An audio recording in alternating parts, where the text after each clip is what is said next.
you should panic buy from the company that we constantly complain about, the Xbrog Ally. Xbrog. I will call it. I like it. I like it. I the like Xbrog it. Ally. And the Xbox ROG Ally X is coming in October with a handheld compatibility program.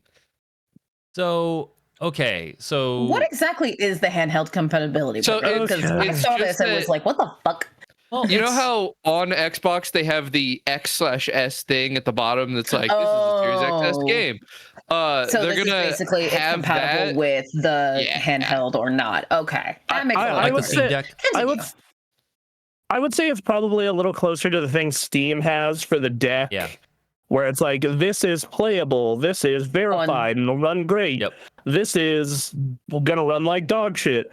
They're gonna do something similar, but from what I saw of the video, because I've been watching all the videos that came out of this thing from Gamescom, because I have a sickness and I love handhelds. Yes. As you do. And it seems like they're using their current performance check system. Like if you use the Xbox app on PC, it'll be like, oh, performance check, and then it'll compare your computer to whatever, the game is, and it'll be like, you can run this great, or this game's gonna run like dog shit for you. And in my experience, that thing is useless. So that's right. Yeah. So and the UI looks like they are using that exact system.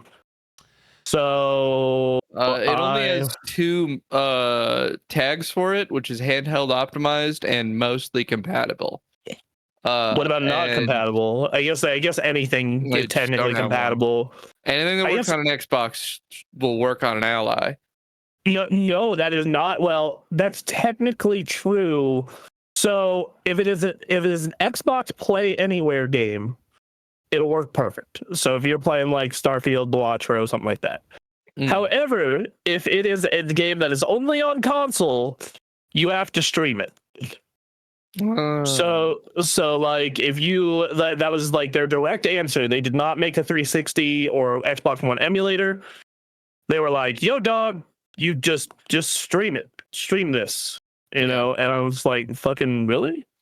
Apparently that doesn't work too bad. I have a buddy who no longer even has an Xbox or anything that has like he's been gaming off of an iPad, right? Because he sold everything that he had game related to stop himself from playing games all the time so he could finish school. And the result of that is that he's made a lot of progress in school until he's discovered that on his iPad he can stream any Xbox game that he owns.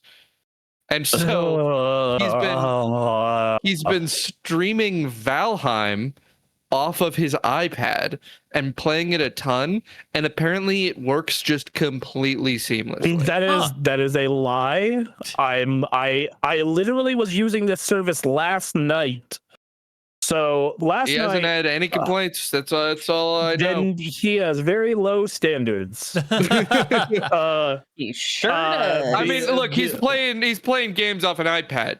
Obviously, he has low standards. Yes, because I had to capture footage for a 360 game last night, and I didn't want to drag a bunch of shit out of the closet to capture footage. So I was like, that game's on streaming, right? So I loaded up. And I do the intro section, which is in like this big castle. Like, yeah, there is a little bit of fuzziness and input delay, but it was playable-ish. Like you definitely, if you watch the footage of it, you'll definitely see me miss some inputs and whatnot, but it was playable enough.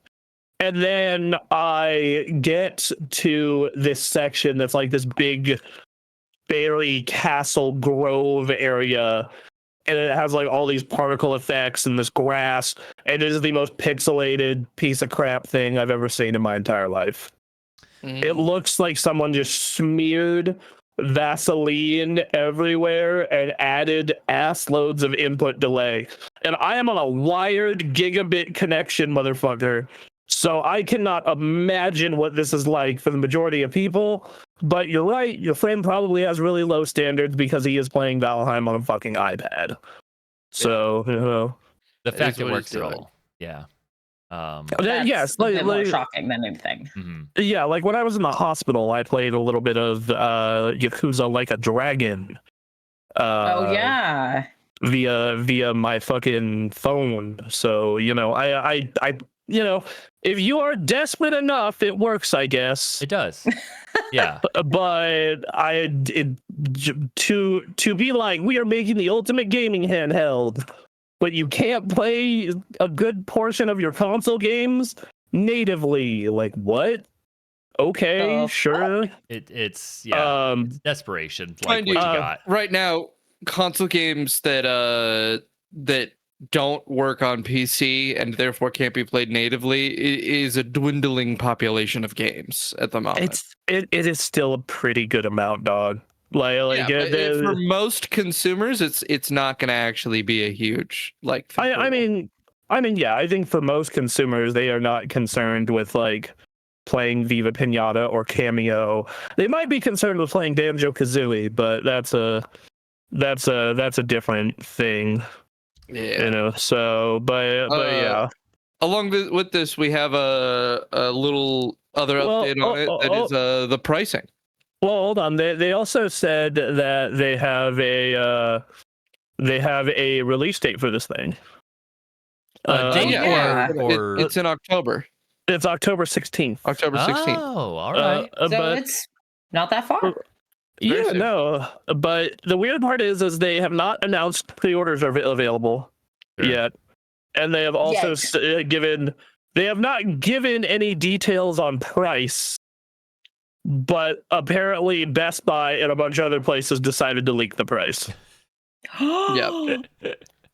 Sure. Which is $549.99 for the ROG Xbox Ally, the X-Brog Ally, and then the X-Brog Ally X, $899.99.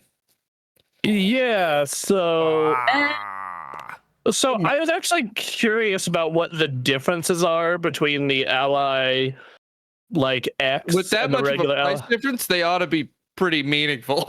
They are very, very, very meaningful. Okay. So this is the differences. So you get a far better chip. So the regular Ally uses a Z2A versus the Ally X uses the Z2 Extreme, meaning the base Ally is basically a hair more powerful than a Steam Deck OLED. And I do mean a hair. As for RAM, it has 8 more gigs of RAM. So 24 instead of 16. It has double the storage. Okay. They have the same screen. The Ally X has a bigger battery, 25% bigger, in fact. So there's that. It's a little heavier. It's about 45 grams heavier. It has more ports and connectivity, including a Thunderbolt 4 port, so you can use an eGPU if you want to use this as like your only computer. Oh Lord. I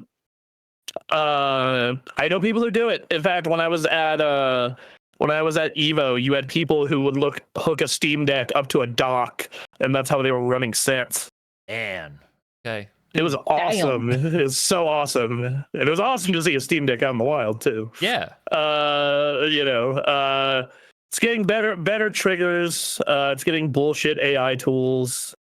So yeah, those are the main differences, so I don't know who the fuck these devices are for outside of a very small segment of like power handheld users for the X. Because the regular Xbox Ally is basically just an ROG Ally with a slightly newer chip. Like it's basically that. Okay. Which you've been able to get those for cheaper than $550. And then, Microsoft has such bad will that, you can get a Steam Deck OLED for the same price as well. Mm-hmm. And I think this obviously targets people who are intimidated by the Steam Deck's like need for finagling and fiddling to get some things to work. And I'm gonna get into that on our next story, but keep going. And that it then it targets people who are like, I don't know, I'm just gonna play my Xbox, right? For like most games. Like my brother's like this. He's the kind of guy who he has his Xbox. He's not interested in switching because it's simple and approachable for him, and it meets all of his game needs. The Ally, I feel, targets him really specifically because it's like, all right, here's the thing you have, the exact same level of complexity, and you just have it handheld now. But they've said that they're going to put this OS on a bunch of other handhelds. Yeah. So like why buy this one? Especially because it's more expensive. Like even like an Xbox Ally, if you catch a sale, you can get an ROG Ally with a Z1 for like $450. I'd say so. It's not just like the name. Why buy this one. It's the name. It's a case of this is the one. Consumers like my brother aren't gonna know about the better alternatives that may come out. Like other people are talking about using the same OS on other things, but like consumers like my brother are not looking at the OS on handheld devices. He's on Xbox, and there's going to be an advertisement on the Microsoft Store for the ROG Ally, and then he might go, "Oh, that might be nice." But I also like look at this and I go, okay, but how many Xbox people like that are there? Because at least according to the console sales that we have out there and the sentiment that I get in person and online, it is like barely anyone just uses a fucking Xbox anymore. Yeah, it feels my anecdotal experience is that type of consumer there are many of, and there's just much more of them for PlayStation than there is for Xbox. Right, like if this was a PlayStation handheld, like it was like, well, they have the fucking exclusives and like they have a bunch of goodwill and like there's like millions upon millions of people on that thing. But like this thing, I'm just like, okay, the people who are engaged in the handheld market, and I'm talking about the base model. I understand why you would get the Xbox Ally X because at least for the next 6 months or so, that's going to be the best overall, most complete handheld on the market, even though it's also the most expensive one. Yeah, $900 is not cheap. That is, like, I was thinking, like, no, one money situation's a little better. I might pick one of those up. And then I read $900. I'm like, dog, that's $250 more than I paid for my fancy version of the Steam Deck OLED. Yeah. Jesus Christ. And then I looked at like the differences between the Z2 Extreme and the Z1 Extreme, and I was like, oh, so this would be like a 5 to 10 FPS update over the Ally X and like maybe a 10 over the Steam Deck. And I'm like, I don't know if that's really worth it. So I was like, I'm good. Yeah. So yeah, it's like I get the market for the Ally X. I think the Xbox Ally, the regular one, it's consumers like your brother, but I think that market is like so goddamn small. I'm not sure if it's worth doing this partnership or chasing it. I think it's probably just about big enough to make it worth doing. I think it's not huge, but I think it's an audience that they have no reason not to address it this way. That's fair. I did actually run into something funny, at least funny to me, when it came to this OS they're doing. So this OS is just Windows 11, but with like a gamer friendly shell. You can even do what the Steam Deck does, where you boot into desktop, and like it's a Windows 11 desktop. The part of it that I find hilarious, though, is the second that you boot it into desktop mode, it will turn on all the Windows 11 bullshit. Incredible. Instead of being the optimized version. And if you want to turn all that shit off, you have to reboot the system. Oh, good. Amazing. Cinema. Exactly.